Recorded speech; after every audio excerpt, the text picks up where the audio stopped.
Hello everyone and welcome back to Jank 2.0, the server where we're building the biggest ever Minecraft survival game. Now it's been a while since my last episode and I'm sure some of you thought that I had given up on this project, but the truth is I have not at all. I've been working on this a lot. As you can see, I've not really been working in the overworld as much. This is still pretty much as we left it in a previous episode. And yes, in fact, I've done pretty much no building since the last episode, which was before Christmas. Look, the grass hasn't even grown here. I haven't been in here in ages. You see, I spent the last 2 months in the Nether clearing Bedrock. And let me tell you, it's much harder than I thought it was going to be. Let's just head through the portal and I can show you exactly what I mean. This is the Nether in Jank, and as you can see, there's some interesting developments on the Bedrock front. You can see that there are these grooves going all the way around. I'll just go in free cam so you can have a look. There are these grooves all the way around the area where we're going to be building Jank, and in these areas there is no bedrock, and that's because I have been breaking all of the bedrock here in the Nether. Now, I've not been doing this by hand, obviously. I'm not that insane. I am doing it using a specific flying machine contraption. This was designed by Desu, and it's been an absolute lifesaver. The issue is that it takes a long time to break all of this bedrock because I don't just have to build a machine and let it go. I have to build the machine 20 different times.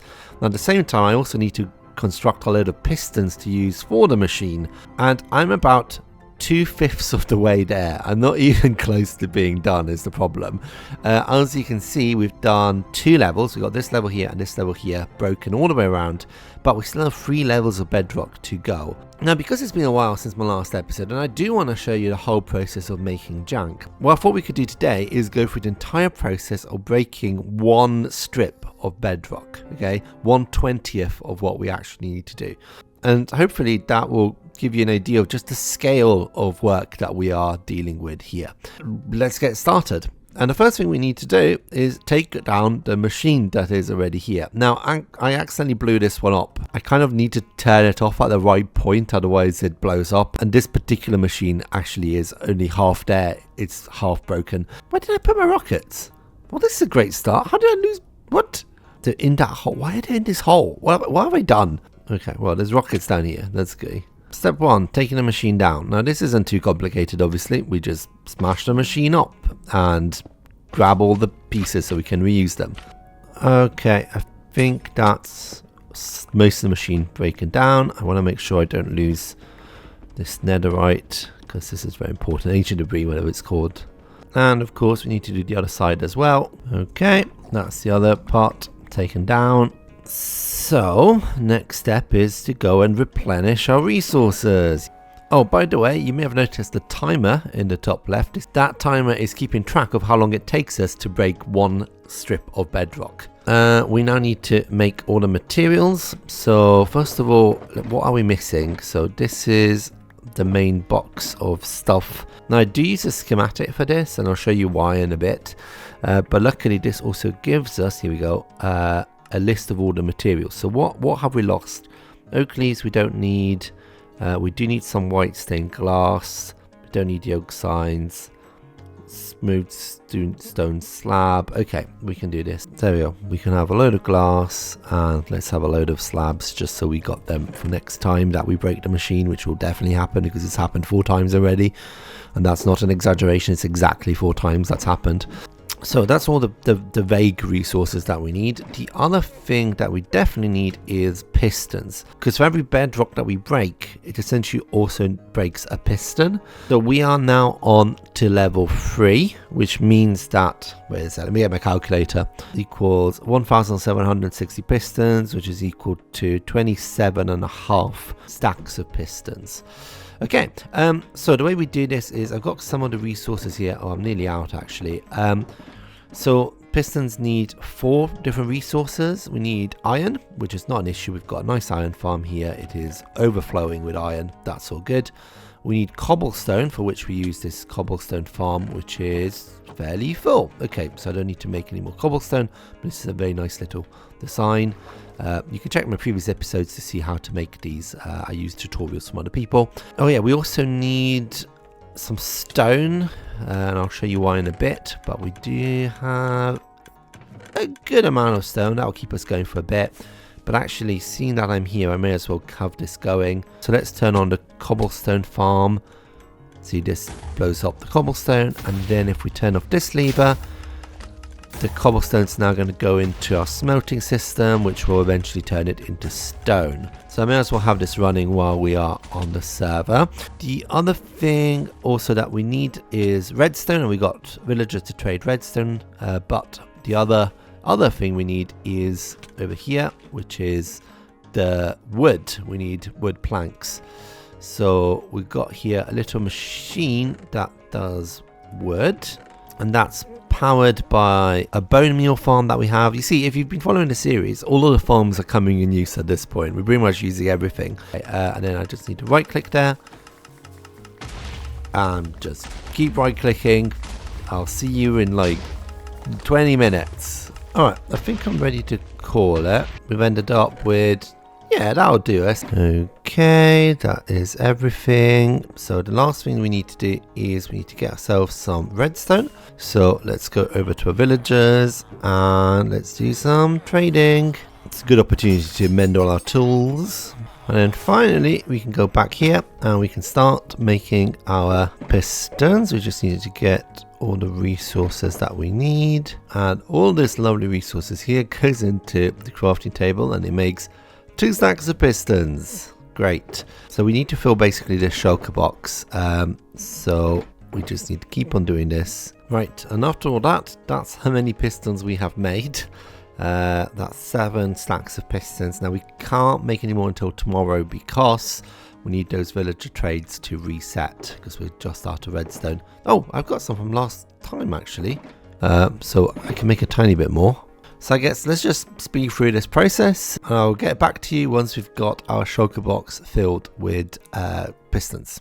And this should be the last one. Right, and now it's time to go back to the Nether where we can start building the machine. Right, first things first, I need to place the schematics that we're going to be following. So these are the 2 schematics, got one there, one over there.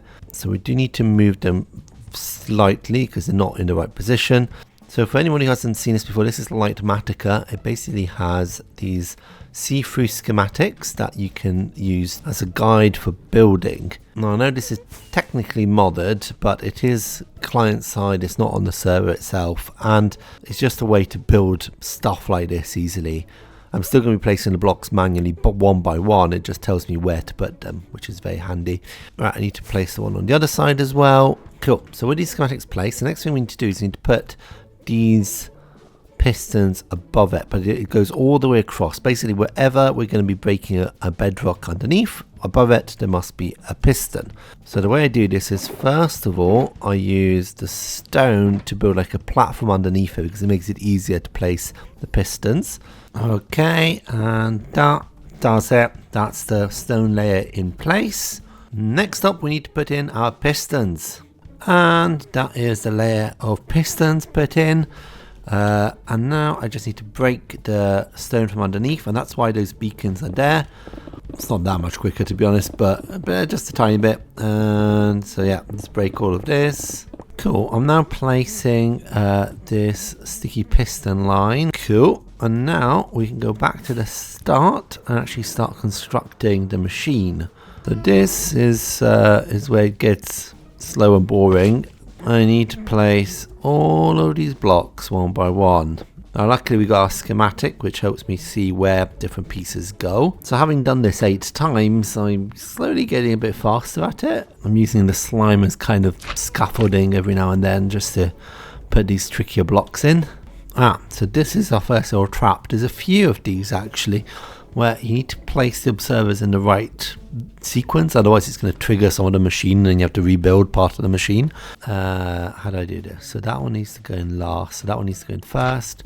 So what's on top of this one? This is glass, so we need to put the glass on top first, blow that up, and then place the observer underneath it, because if you place the glass on afterwards, that will trigger, and then that will trigger the whole line.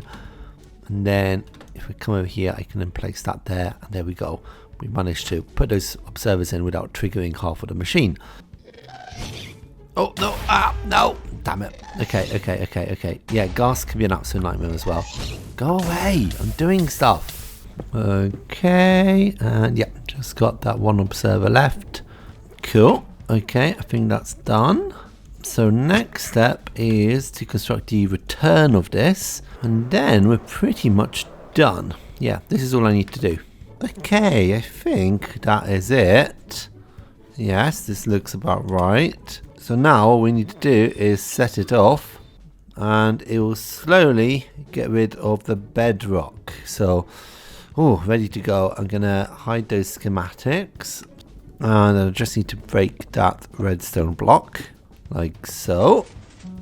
Okay, hopefully it should go off without exploding again. There it is, it's heading off, fantastic. And as we can see, yes, we've got a new groove appearing. Can't really see it because it's spinning out the more down we go, but there's a groove basically there. So it's going to go all the way across to the other end, and then come back and then do all of those layers. Okay, now it's going to turn back. Excellent.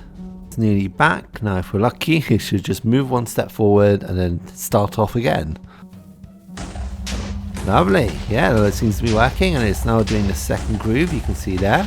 So I'm going to let this thing work away, and I'm going to try and turn it off before it explodes again. We'll see if I can manage. Okay, I think that's that going away. Right, so I need to break this machine. I believe all I need to do is break that block, and it should stop next time it comes back. But yeah, it's definitely feeling like we are making a lot of progress. So the plan is to finish off the last few layers all the way around, so about halfway there, and then we're going to be taking down all of these blocks underneath us. We can actually free cam, you can see all of this, all the area underneath this big square has got to go. All of this has got to go, including all this lava. But we're going to be using flying machines to do that as well, and other stuff as well. So eventually we'll get it all done. So I imagine I'm going to be doing this for another 2 months probably, and then once that's done we can move on to the next step, and then finally start working on actual levels. Yes. Oh, moved slightly. It stopped. Okay, I think we're done then. So that's how long it takes to do one trench of these, and we need to do it 20 times, remember. So whatever the number is in the top left right now, multiply that by 20, and that's how long it's going to take me just to break the bedrock for Jank 2.0. Wow, isn't that a long amount of time? I don't know, I haven't done the maths yet. But I hope you have enjoyed this insight into how Jank is progressing, because it is progressing, it's just going to take a long time. I hope you've enjoyed seeing some of the redstone contraptions I have to build for this big game. I'll be back with Bedrock and ATM 10 in the next week. But until then, thank you all for watching, and if you enjoyed this, please remember to comment, like and subscribe, and I'll see you all in the next one. Bye!